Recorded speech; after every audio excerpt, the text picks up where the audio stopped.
polished emeralds. His teeth were as tall as a full-grown man. His name was Neil. Well, it was now. Once upon a time, the beast had been called all sorts of terrible things. Scourge of the skies, unholy worm, sheep sweeper. That was before his battle with the very first Wizard of the West, a week-long affair that took place outside the gates of Retnek. The capital city cowered in fear, watching as the last of their island's great dragons was finally defeated, then tamed. After his surrender, the creature was brought back to Wizard West's estate, where he experienced a change in diet and, all in all, a rather comfortable retirement as a compost dragon. Cornelius the Composter, Neil for short, was the oldest resident of Celurdurthe by several hundred years. The trees growing from his mossy back were almost as tall as the castle itself, and judging by their height, Faye didn't think he'd moved from this spot in at least a century. She couldn't blame him. If someone brought her 3 full meals and a handcart every day, she probably wouldn't bother getting out of bed either.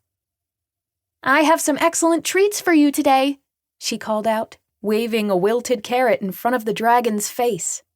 One golden eye opened, his great jaws unhinged, and the fires deep in his belly started to stir. It felt very much like standing in front of an oven. The carrot burst into flames as soon as she tossed it onto Neil's tongue. He swallowed, giving a grunt that could only mean more. Faye clucked her own tongue back. "And how do we ask nicely?" Another grunt, followed by a hiss of steam. It was the closest a compost dragon could come to saying please. "That's more like it." Faye turned to her cart full of kitchen scraps. "Let's see. We have cabbage heads and cockatrice eggshells, and a moonfruit pudding that Raina burned by accident. It's a shame. I picked that fruit exactly at midnight." Moonfruit harvested this way was a delicacy. The closer to a full moon, the better. Its flesh was very sweet and gave your own skin just the faintest glow for several days after being eaten. Wizard West owned the only orchard in the country of Solemn, and he drank a glass of moonfruit juice every morning. After an intrepid journalist wrote about this habit, the richest lords and ladies in the realm came knocking on Celurdurthe's door. An elixir was concocted, even though it was expensive. Faye had to stay up late every night, climbing orchard trees to meet the demand. She felt rather justified pocketing a few fruits for herself. "This dessert is worth 1,000 sterling. Or it would have been, if Raina hadn't charred the pudding beyond recognition. Faye suspected the cook had done this on purpose, so they wouldn't get caught by Wizard West. "Scaredy cat," she thought with a scowl.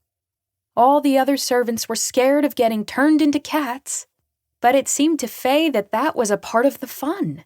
What was the point of living in a magic-filled castle if you couldn't devour moonfruit, or climb into the invisible turret to paint sunsets, or take a submarine made of bubbles down to the bottom of the swimming pool where baby leviathans nested? She supposed the painting part would be hard, due to a feline's lack of opposable thumbs, but Puck had managed all right. Celurdurthe's resident cat didn't even have to do chores.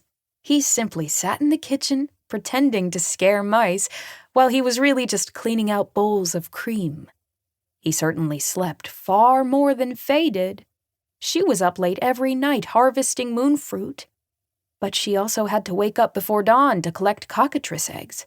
It was her least favorite chore, tiptoeing through a pen of sleepy roosters and warty toads, gently lifting each amphibian to see if they were incubating anything. She had to be very, very thorough if even one egg was forgotten and allowed to hatch. Suffice to say, it would not be good. She tossed a handful of eggshells and pudding into Neil's waiting mouth. The dragon didn't even chew, he just tipped back his great green head. The moonfruit made his scales glow all the way down his throat as he swallowed. "How does it taste?" Faye asked. Neil's golden eyes narrowed. He let out a long burp, which shook the ground beneath Faye's feet and ended with flames. She managed to leap back, but the cart was engulfed in fire. Neil strained his neck and began gobbling down the roasting vegetables.